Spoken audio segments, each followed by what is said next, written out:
brief 30 seconds on how I even ended up doing what I'm doing.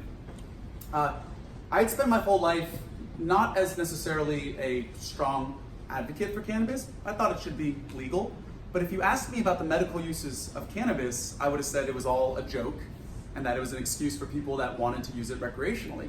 And I had this fixed belief all the way up until 2014, when I'm now a medical student at UCLA. And it's because we don't get lectures on cannabis, we don't get taught about the endocannabinoid system, and this is despite California legalizing cannabis back in 1996. So 20 years later, it is still not taught in the flagship public university of California, one of the top medical centers in the world. All right, and it was through one of my patients and seeing the transformative experience they had that my mind became open. And what I realized was that I almost had uncovered a secret, and I had a duty to kind of spread it to those around me. And along the way, I went to business school with a few folks here, Devin and Michael, at UCLA, as I was finishing up medical school, and so I could build some tools that I could actually start an organization, because I can only scale my own. As a doctor, you can only see, doesn't matter how hard you work, you can only see X amount of patients a day. But if I could change systems, if I could inspire other folks, then I could affect larger change, and that's what really excited me. And that's culminated in this. So we're barely 2 years old, we're about 22 months old, and when we got started, it was really, I spent a couple years convincing enough stakeholders at UCLA that this was important, and if they didn't do it, USC was gonna do it. And not all the stakeholders, but a few stakeholders believed in me enough to protect us and shelter us inside the Semel Institute. And that's where we are today. And actually, one thing that Josh mentioned, one thing that's been very tough is that the university is so cautious about the money that it takes. And so we've been since day one, they've forbidden us from taking money from any cannabis companies, as well as any cannabis investment funds. Really, the only vehicles that we've been funded so far has been individual donations. And they've been pretty generous with letting us take gifts from individuals in the cannabis space. But as soon as it's an organized fund or an organized company, no, complete. And that's a pan University of California policy. So if you guys notice on those pledge sheets, the second page is actually a mandatory attestation that if you decide to make a gift tonight, that your gift is not from a federally illegal crime. That's mandatory for all gifts that we take at our cannabis program. And because of these weird policies, they even took down our online donation page because it was too easy for a cannabis company to just donate $10,000 through that. And the reason they're so skittish is because UCLA gets about $1 billion a year in federal funding, right? So that's the tension that we deal with every day. But we've been able to navigate it for 2 years and keep growing.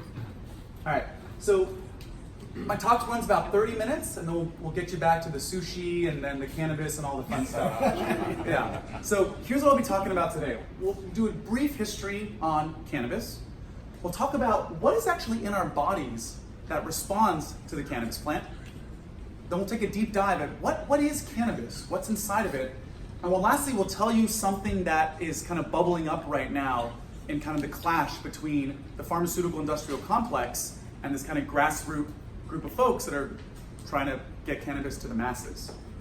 Okay, so the first stop on our journey in the epic history of cannabis, we're gonna go back 500 million years ago.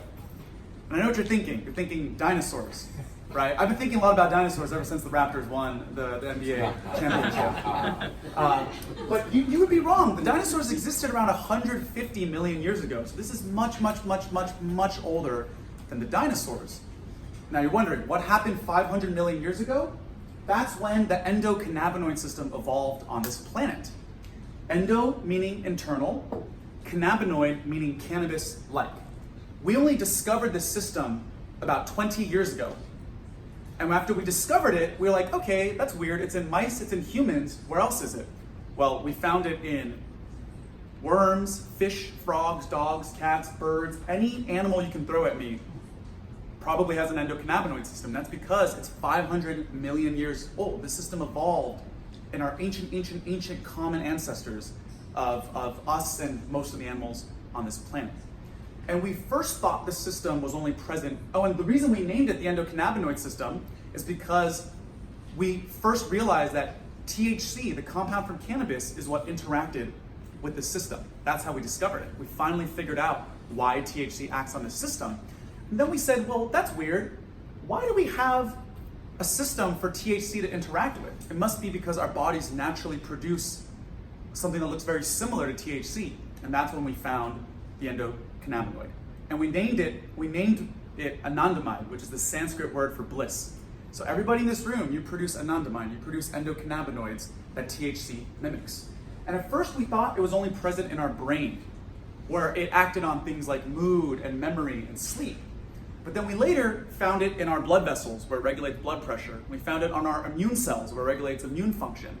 It's in your fat cells, where it regulates energy storage. It's in your bone, where it regulates bone remodeling. It's on your skin cells. It's all over your body.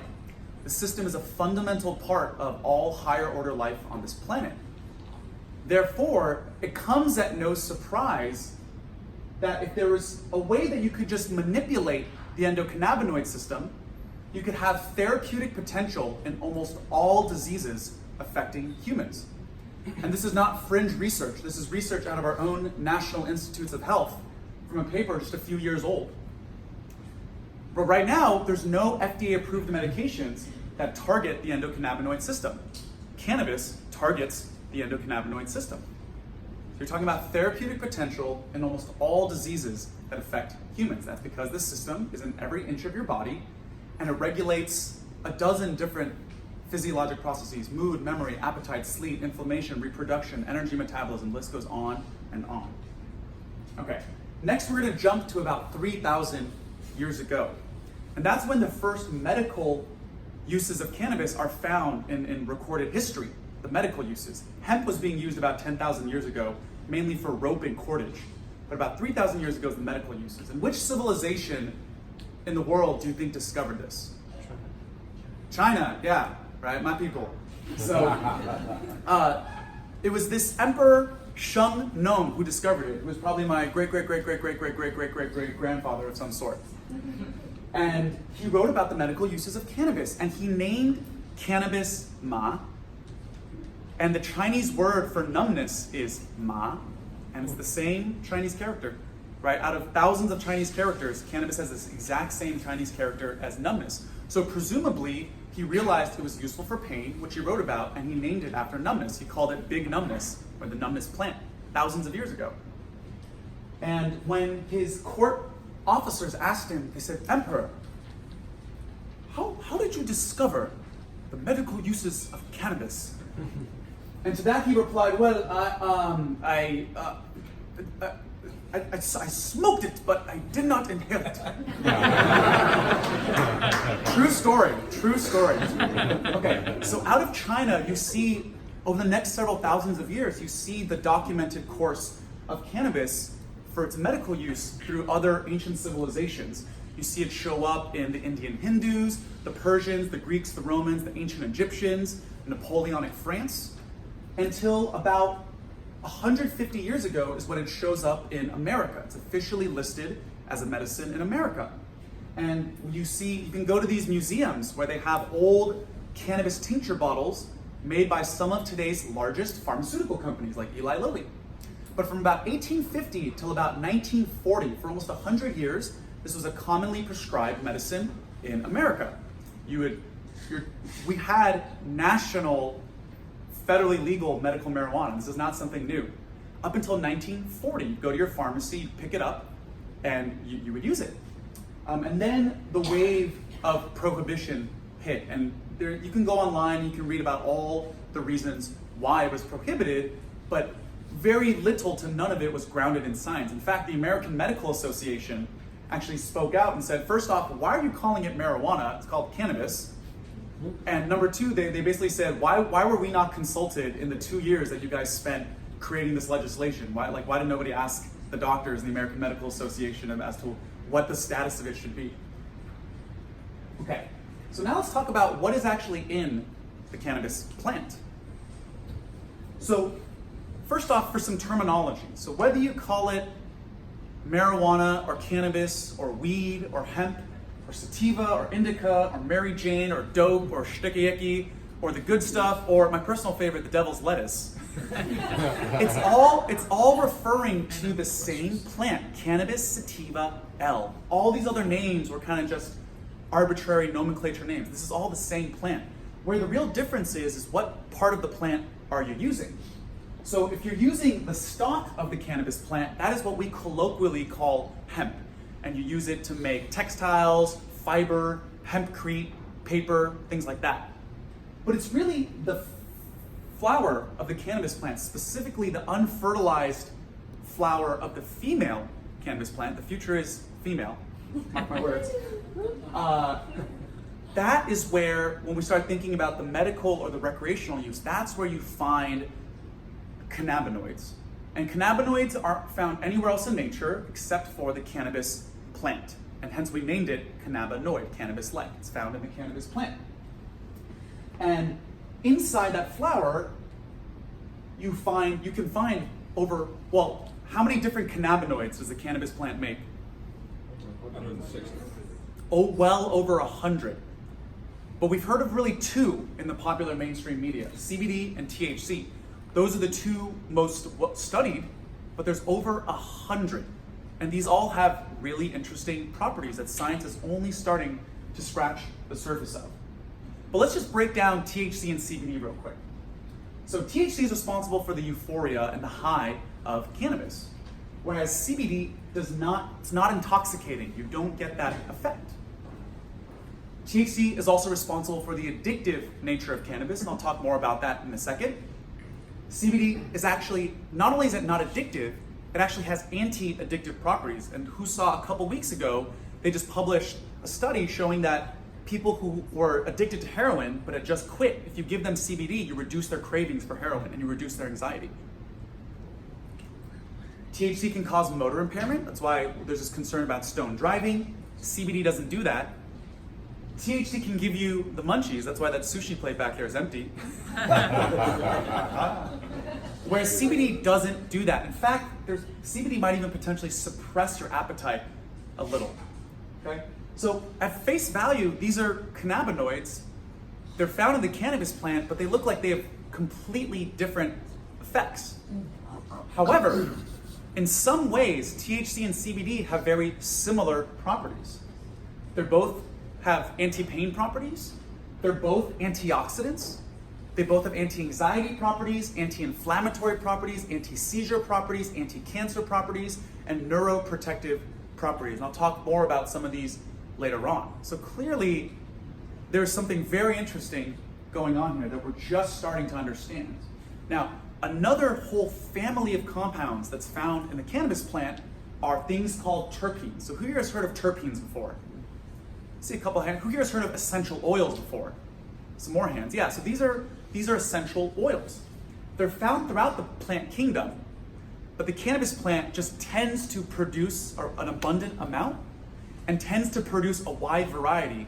Well over 100 different terpenes have been identified in the cannabis plant, where if you take something like a citrus fruit, you might only find a handful of terpenes present in it. So here's an example of a terpene, linalool, found in cannabis, also found in lavender. It has anti-pain and anti-anxiety properties. So the real question is, when you're using cannabis now, how much of the effect is being driven by CBD or THC or the 100 other cannabinoids? How much of the effect is being driven by things like linalool? We don't know. Which brings me to my next point, is this discussion of at what point do you focus on the natural whole cannabis plant, and at what point do you just focus on one compound, THC or CBD? So if you're talking to a pharmaceutical company, this is all they know. They only know how to work with single individual synthetic pure compounds. If you're talking to the nutraceutical or the food industry, this is all they know. And the analogy is, do you eat an orange every day or do you take vitamin C pill every day? And this is where you start getting into these terms that you might have heard: entourage effect, full spectrum, whole plant. You hear these terms in the cannabis realm. And it's the theory that the hundreds of compounds in the cannabis plant work better than any one individual compound. And so I'll show you some of the few studies in the world. When I say few, I can literally count on one hand the number of studies that have tried to test this hypothesis. So this is a study where they took 2 petri dishes with breast cancer cells in them. On one petri dish, they dripped pure THC. On the other petri dish, they dripped the exact same amount of THC, but it was a cannabis extract. So there was other stuff, other cannabinoids, other terpenes. And they wanted to know what is the difference. So here's what they found. This green line is the pure THC. So you see that it's killing off breast cancer cells. This is the amount of breast cancer cells that are alive. It's killing them off as you increase the amount of THC. This purple line is the cannabis extract. For any given same amount of THC, it has significantly more cancer-killing effect. So what is causing that additional synergy? We don't know. Is it just 2 other compounds, or is it 200 other compounds working together? That's the next leap that medical science needs to make. And I'll come back to this topic towards the end of my talk.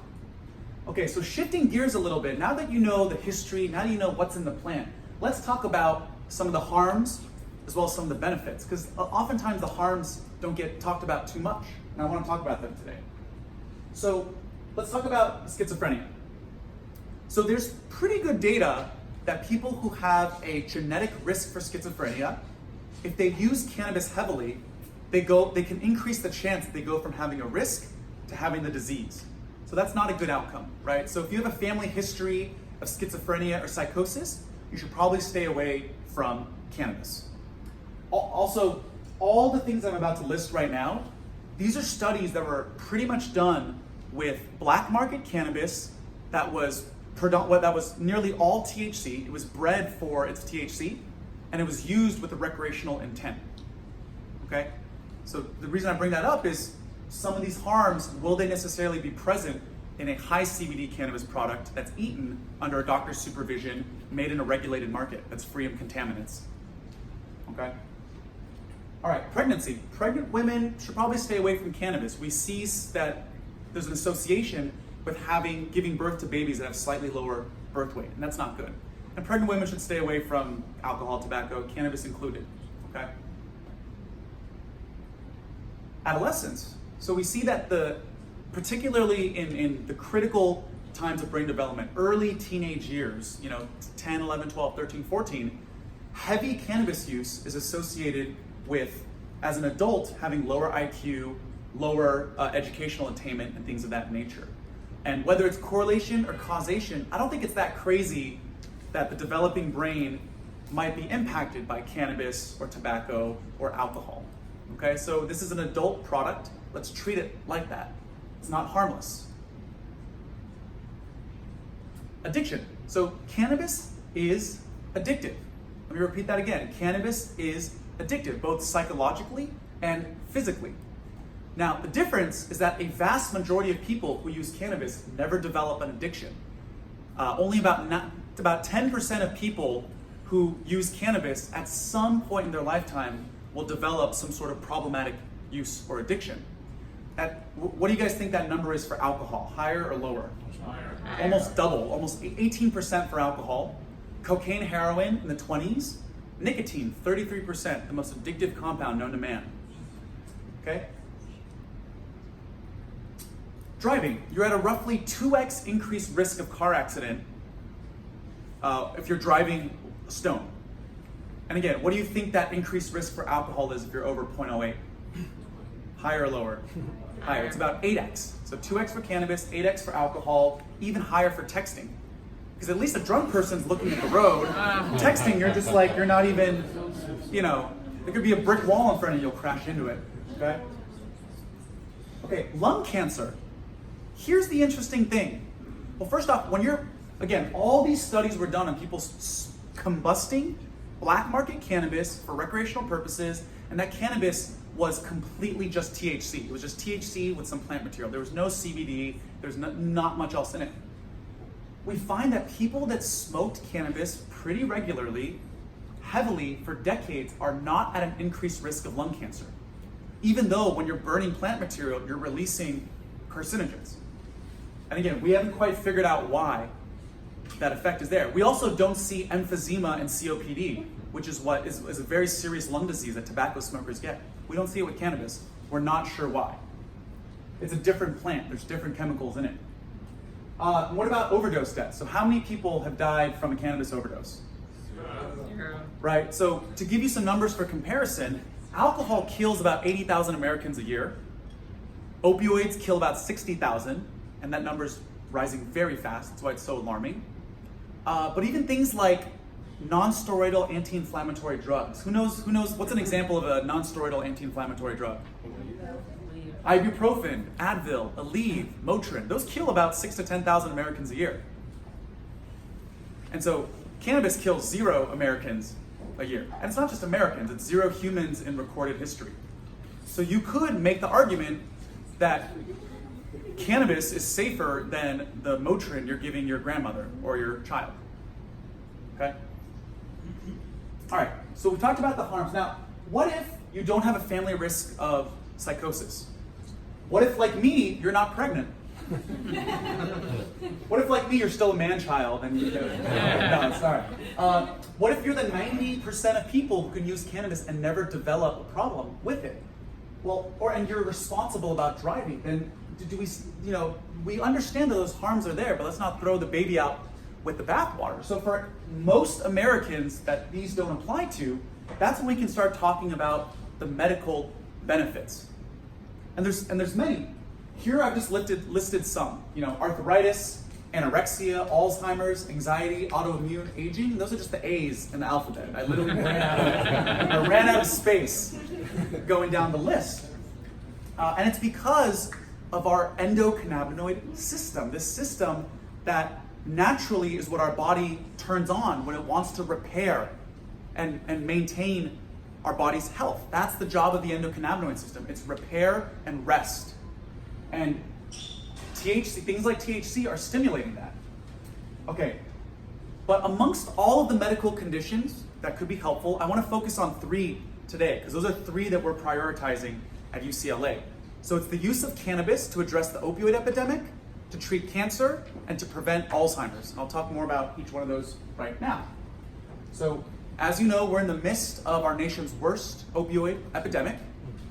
Last year alone, the amount of Americans killed by opioids was approximately equal to the amount of Americans killed in the entire Vietnam War. In fact, the overdoses are so powerful, life expectancy in this country has dropped for the first time in 50 years. Because you have young, healthy people that are dying. And I could tell you why cannabis could work, but I'll let this gentleman tell you himself. So Dr. Gupta, right, Sanjay Gupta. So he says, cannabis can treat pain. It could reduce the need for opioids. It could ease opioid withdrawal symptoms, which is one reason why a lot of people can't quit. It's one of the worst feelings in the world. And lastly, it can heal the addict's brain. And there he's referring to the fact that CBD can start to normalize your brain's cravings for opioids. It can start to reset that system. And so, to give you an example of how much money we've poured into opioids and how much money we've poured into cannabis, let me give you some numbers. $20 million. That is the total amount of money in US history that has been spent researching the natural cannabis plant to treat any medical condition, period. And this is if you include state funding, government funding, and private donations in US history, 20 million.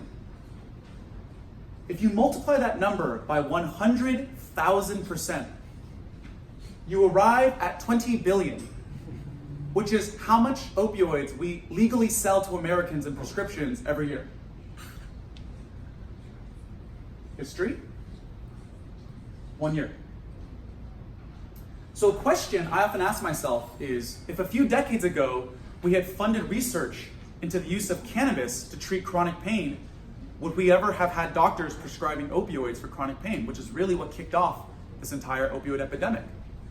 How many lives could have been saved? How many millions there's literally millions of people that are addicted to opioids right now in America. Topic number 2, cancer. And so the next slide so this is a bit sobering, but half of the men and a third of the women in this room are going to get cancer in their lifetime. And so the slide I'm about to show you next, I'm going to do some rotation here. On the left-hand side, you're going to see cancerous cells. On the right-hand side, you're going to see healthy cells. And in both of these Petri dishes, they give it pure THC, and it's a time-lapse video. So notice what happens. Let's try this one more time. Here we go. Cancerous cells, healthy cells. 5 hours, 6 hours, 7 hours after THC, 10 hours, 11, 12. What do you notice happening? What's different here versus there? They're moving around. They're still having a ball. Probably they're having a good time. All the cancer cells die. Right? So that's one of the interesting things about the anti-cancer effects of THC as well as CBD. Unlike chemotherapy, chemotherapy traditionally kills anything that's growing fast. That's why your hair falls out, that's why your immune cells die, that's why your bone marrow dies, that's why your gut just dies. Cannabinoids their anti-cancer effects are specific for cancerous cells, so you could avoid many of the side effects of chemotherapy. Now, we've never shown this in humans yet. No one's done that research. So I'm not saying you should go out there and stop chemotherapy and start using cannabis. That's crazy. But we definitely need to study this further. And this has been replicated across brain cancer, breast, pancreatic, colon, melanoma, lung. I can name a bunch of cancers that this has been shown on, the anti-cancer effects of cannabinoids. And actually, this is not new information. This is a paper called a neoplasm is cancer, the anti-cancer activity of cannabinoids, published at the Medical College of Virginia. This was the first time in the world that anyone ever discovered this. What year do you want to guess this was? 98, 97, 1975. They received a special license, because back then cannabis was completely banned. They received a special research license from the DEA to study how cannabis was bad in cancer outcomes. So they took a bunch of mice with tumors, injected them with THC, and they noticed the tumors shrank. And they published this paper, and they lost all their funding, and they lost their DEA license. And research into this area went dark for about 20 years. 20 years, no one in the world did another follow-up study on this until the 90s. People started picking up some more animal studies. But even to today, almost half a century later, still no human research. Still stuck at the animal stage. All right, third topic that I think is really interesting is Alzheimer's. And so by 2050, 1 in 2 Americans, 1 in 2 senior citizens at the time of death will have some form of dementia, likely Alzheimer's. 1 in 2 by 2050. And again, rather than me telling you why this could work, I'm going to show you a patent. And the name of the patent is Cannabinoids as Antioxidants and Neuroprotectants. So there are many things that lead to Alzheimer's, but if you could slow oxidation, if you could slow inflammation, if you could protect the neurons from damage, you could slow or prevent Alzheimer's. This patent was filed back in 2003, and this patent's actually filed and owned by our US federal government based on research done at the National Institutes of Health. And they're now licensing this patent to pharmaceutical companies. And if you read the body of the patent, it talks about how cannabinoids like THC can be useful for treating age-related, inflammatory, autoimmune diseases, Alzheimer's, Parkinson's. And all the while, THC in cannabis is a Schedule I drug, super dangerous, while they're working on drug development with pharma. So all of this sounds really promising, but there's one fundamental problem here. And that fundamental problem is that cannabis today is still classified as a Schedule I drug. And it's been that way for half a century. So who here knows what are the main definitions of a Schedule I drug? Less than 0.3. Less than 0.3%. Or no, I'm sorry, I'm thinking of something else. No medical benefit. No medical use. Right. So it's the most dangerous drugs in America that have no medical use. So it includes heroin, it includes cannabis. Schedule II drugs are defined as are dangerous drugs that have some medical use. That includes meth and cocaine. So as a researcher, it's easier to study coke and meth than it is to study cannabis. And furthermore, because cannabis is a Schedule I drug, if you want federal funding, this is a federal law, if you want federal funding to study cannabis for the harms, to see how bad it is, you can get federal funding to the tune of over $100 million a year across the nation. If you want to study the medical benefits, zero, because they say this is a Schedule I drug. why would we fund research into, so that's the problem.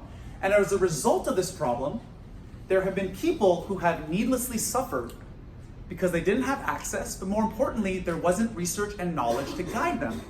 And one of those examples of people suffering is this little girl named Charlotte Figge. Who recognizes this story? Charlotte's Web. I see 10, 20 hands going up. So the story is, she is born with one of these rare forms of pediatric epilepsy. They've tried dozens of different drugs. None of them have worked. They're out of options. Her dad's actually an ex-Marine. And they kind of hear about how in ancient history, civilizations used cannabis for seizures. It's a truth. But they didn't want her getting high. So they found a type of cannabis that was very low in THC and happened to have a lot of CBD. And they gave it to her and it worked. And she went from over 100 seizures a day, having been to the emergency room multiple times because she stopped breathing, unable to walk, talk, because every time your brain has a seizure, it can't learn. You're scrambling your brain. So she couldn't walk, she couldn't talk, she couldn't do basic bodily functions. And now she's a happy little child going to school. She still has a couple seizures a month, but it's much better than 100 a day. Sanjay Gupta broke this story, and that's when that really has accelerated the adoption of medical cannabis. And so a question I often ask myself is, over the years, how many other children like Charlotte have suffered needlessly? How many families have suffered? And that's just one rare disease. Think about all of the conditions where people are suffering needlessly because we didn't have research, we didn't know what to tell them, we had no funding to look at this. Research wasn't banned the last 50 years. What was banned was funding mechanisms. You as a researcher could do cannabis research for the last 50 years. It's just you had no funding. And in the academic world, it's either get funding, publish, or perish. Your lab you run out of money, your lab gets shut down. You're no longer a professor. That's how academia works. So based off these miraculous stories, pharma 5 years ago started looking at this drug. And last year, this drug got FDA approved, Epidiolex, the first cannabis-derived drug in US history to get FDA approved. This company grows cannabis in the UK because they're not allowed to grow it in America. They purify out one ingredient, CBD. They dissolve it in some food oil and they ship it over to the US. So even though this is cannabis-derived, it's one compound, it's CBD. It's approved for children with epilepsy, which is great. And in the clinical trials, they showed definitively that in kids who had tried every drug in the world and still wasn't benefiting, as soon as you gave them this, you could drop their seizure by easily half, their seizure burden. And those are the kids that failed all the other drugs. And we're using a cocktail of drugs. Now, again, this is exciting. It got FDA approved. This is historic. There's one problem, though. This costs about $36,000 a year. And if you were to try and recreate this product out of hemp-based CBD, you could probably get a year's supply for 1/100th the cost. And if you really can't afford that, you could grow it in your own backyard in certain states. And so that is kind of the tension that we're seeing here, is that pharma clearly cares about individual compounds that they have dominion over, that they can charge exorbitant pricing over. Here's the other rub. As soon as this got FDA approved, CBD now became an official prescription drug. That means all those people that were selling CBD derived from hemp and calling it a food product no longer had ground to stand on. And so that's when the FDA said any other form of CBD in the US is banned from being sold, unless you're a pharma company that's gone through the clinical trials. So basically, pharma went and planted their prescription flagpole, and that created a ban across the sale of CBD in food and supplements and nutraceutical, even though hemp has been a food product for thousands of years, and people are taking the CBD out of hemp. It doesn't matter, because pharma got to it first. They planted their flagpole. There wasn't any research on hemp-derived CBD, zero, to contend against this. And so you can see a parallel happening as they plant flags on the 100 other cannabinoids. Each time they plant one, they ban the sale in some way or another. Now, clearly people are fighting back. If you follow the news, the politicians are even pushing back against the FDA because they think this is not fair. But by letter of the law. What the FDA did was not illegal. It was clearly letter of law. As soon as something is a prescription drug, it can't be sold as over-the-counter anymore. Unless there was substantial research into it before. So it's like, who got there first? Did nutraceutical plant their flag, or did the pharma companies plant their flag first?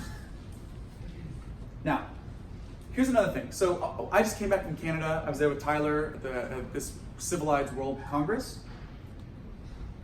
They legalized cannabis there nationally. It's sold.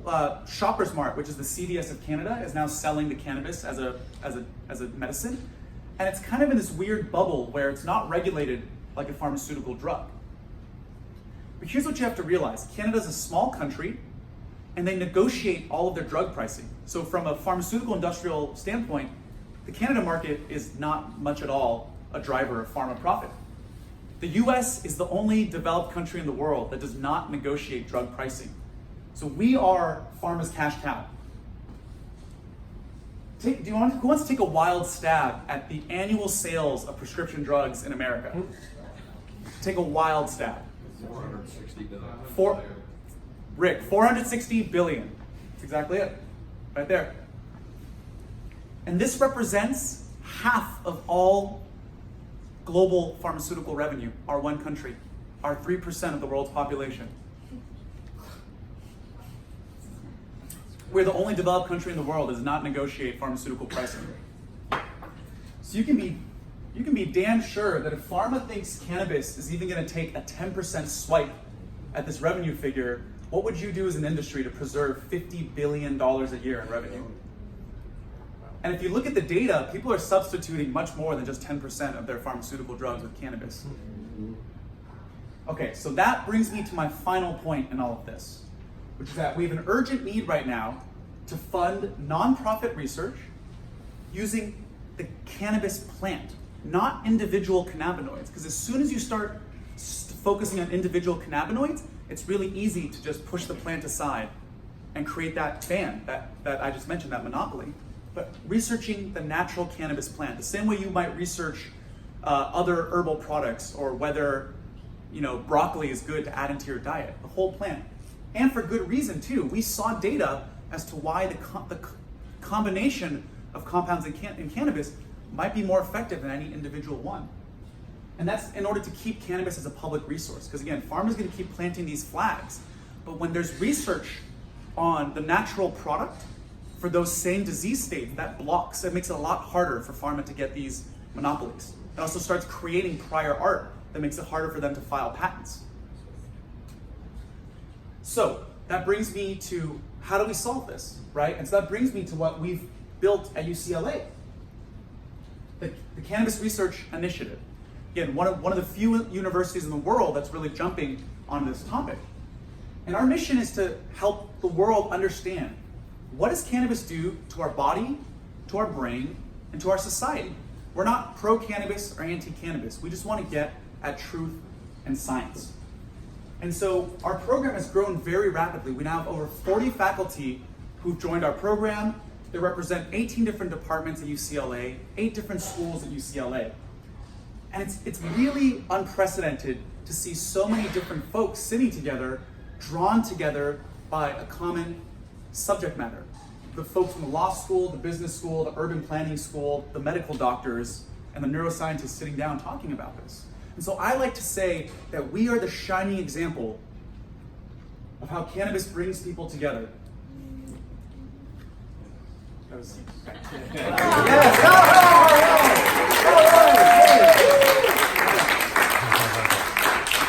And so I'll spend the next couple minutes briefly telling you about our program. So yes, there's a lot of faculty involved, but we work with the students on a lot of initiatives. So we actually helped 3 different student groups get started on campus. So the undergrads have Canna Club, which is focused on science, business, and policy. The business school has the Cannabis Business Association, which I helped start on my way out of business school at UCLA.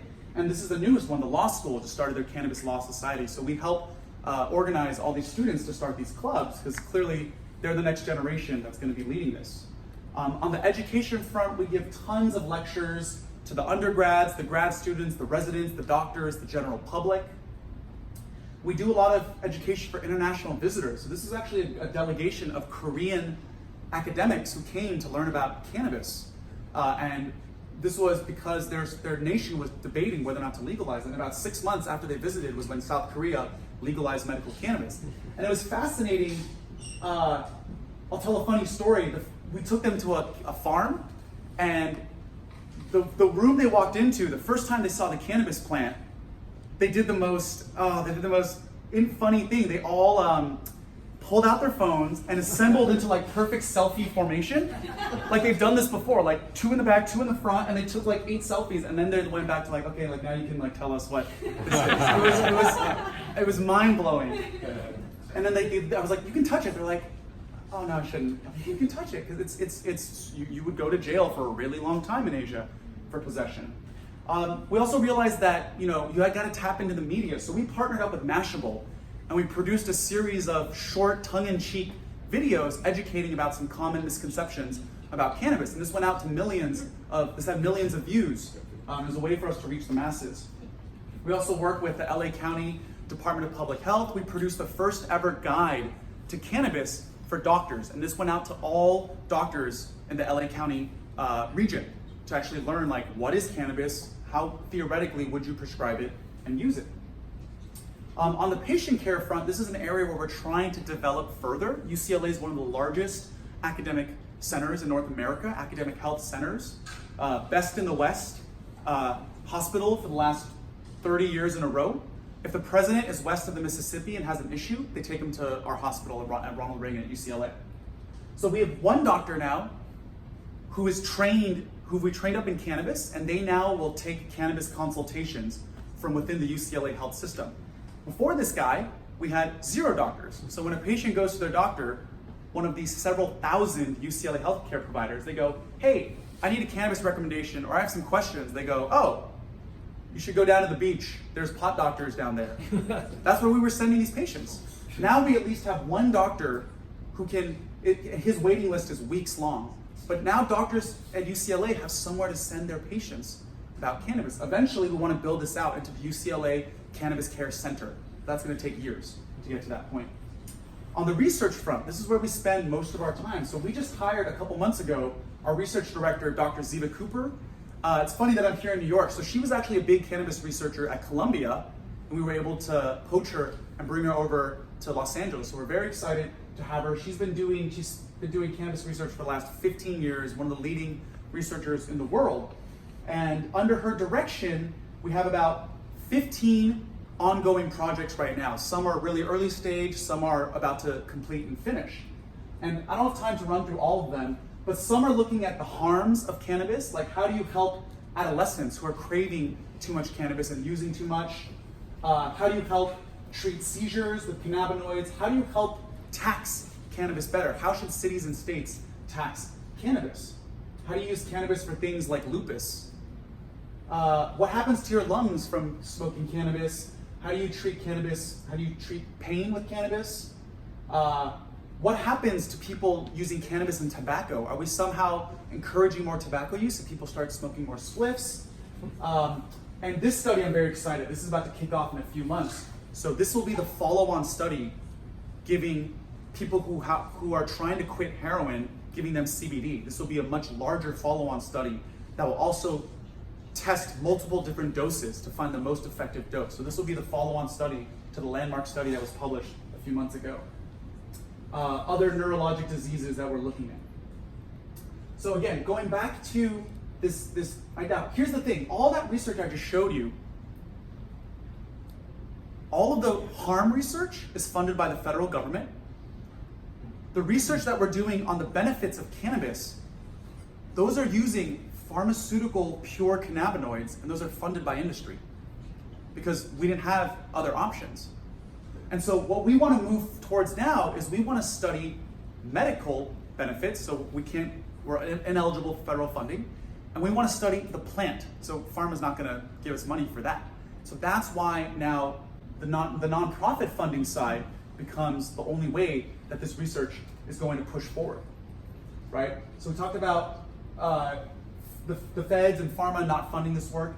And again, we can't take money from cannabis companies or cannabis investment funds, but individuals, it has been permissible.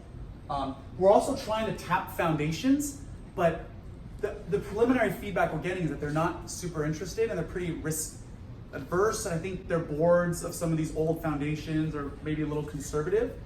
But you're starting to see it trickle through. Like I think the Michael J. Fox Foundation has done a little bit of work on Parkinson's, for example. So it's starting to happen. But none of the major foundations have done anything, have jumped in. And just to give you a sense of what it costs to run our program. So again, when we first got started, I had no money. It was like me and like a phone and like a chipper attitude on day one. Right? So I couldn't go hire 15 world-class researchers. But what I realized was those researchers existed throughout the UCLA ecosystem, paid by their own department, housed in their own department. So what I did was I went to them and I made a deal. I said, why don't I help you understand cannabis? I help you identify a potential funding source, and you run that study out of your own lab at your own office, because I don't have that infrastructure yet. So that's how we got those dozen studies off the ground. We almost become a shared resource. We're an accelerator for the dozens of other faculty throughout UCLA. And so our core operations are pretty cheap. Our burn rate's about $500,000 a year. So that includes all of our personnel, our research director, all of our staff, our office. It includes supporting currently the over 15 different research projects. And by support, it's teaching them about cannabis, identifying funding sources, partnering them with other researchers throughout UCLA, because they don't often know about each other, handling all the regulatory aspects. It's really hard to do this research. You have to play ball with the FDA, the DEA. That supports our educational initiatives, our lecture series, our visiting speaker series, our one-day seminars for the undergrads, our patient care, the one doctor we have that's seeing these patients, student support, the way that we're working with students. We have a laboratory that we're building out right now that any researcher on campus can utilize to administer cannabis to individuals. It's so hard to get a DEA license to study cannabis, but the system that we figured out is only one of our researchers holds the license, so that our other researchers don't have to spend a year getting it. And we take that one license and we leverage that onto all the other projects. So we basically flow all the projects through one license, whereas you could have them everybody waste a year getting their license. And it's a lot of paperwork and it's a lot of site inspections from the DEA. And we have a centralized storage facility for all the cannabis. Even though there's much, much, much better weed at the dispensary across the street from UCLA, the cannabis that we store there, which is from the federal government, they grow cannabis in Mississippi under lock and key, fingerprint scan, blast-proof safe, cameras. I'm like, bro, like we're not, no one wants this. I couldn't give this stuff away. So that gives you an idea of what our core operations do, and this is how we leverage and scale. We leverage and scale throughout the existing researchers at the 18 other departments throughout UCLA. And that's how we're so dynamic and we can act fast. We're not saddled down with a bunch of infrastructure. And we have about over 300 of our core operation budget already raised for next year. So we have a decent amount of runway going. Now, going back to what's the ultimate goal? The reason I picked those three areas, the opioid epidemic, cancer, and Alzheimer's, is because clearly those are things that society is grappling with, that we need better treatments for. Clearly, cannabinoids have shown some signal for to be useful, but more importantly, if we do these studies using natural, democratized, generic cannabis plant, you have essentially created a precedent as to why the cannabis plant should always be allowed for all future generations. If a pharma created a single compound from the cannabis plant to address these, it's really hard for them to say, oh, you should just ban the cannabis plant and allow us to sell this all day long. We've created prior art, and more importantly, we've created a public outcry. We've shown that it works. The reason regulators and pharma are able to suppress cannabis right now is because 97% of the stuff you hear is all anecdotal. There's never been a human study. In fact, 98% of all cannabis research in the world was done on pure synthetic THC or pure synthetic CBD, not on the cannabis plant, because of the funding incentives for that research. So, I'll end with this. The implications of supporting this research extend far beyond cannabis. If you can show that there is a role in society, there's a strong medical role in society for a natural, safe, generic, democratized plant, you have opened people's minds to what other herbal products could do, or the importance of food in health, food as a whole plant medicine in and of itself. And furthermore, the interesting notion about the entourage effect, the herbal synergy of cannabis, if you open people's minds to that, that will also counteract a century of reductionist thinking in the pharmaceutical industry, which is let's purify it down to one compound and give that to people. Cannabis will be one of the, it could be, or it will be with all of the work that we're about to put in, it'll be one of the first kind of generic botanical products to undergo large-scale clinical trials as a generic complex botanic. Right? So you're kind of inverting the whole pharmaceutical paradigm of pure synthetic compounds. So this is kind of the tip of the spear of a revolution in healthier eating, less processed foods, whole foods, botanical products, botanical medicines. So I'll leave you guys with that today. Thank you so much for your time.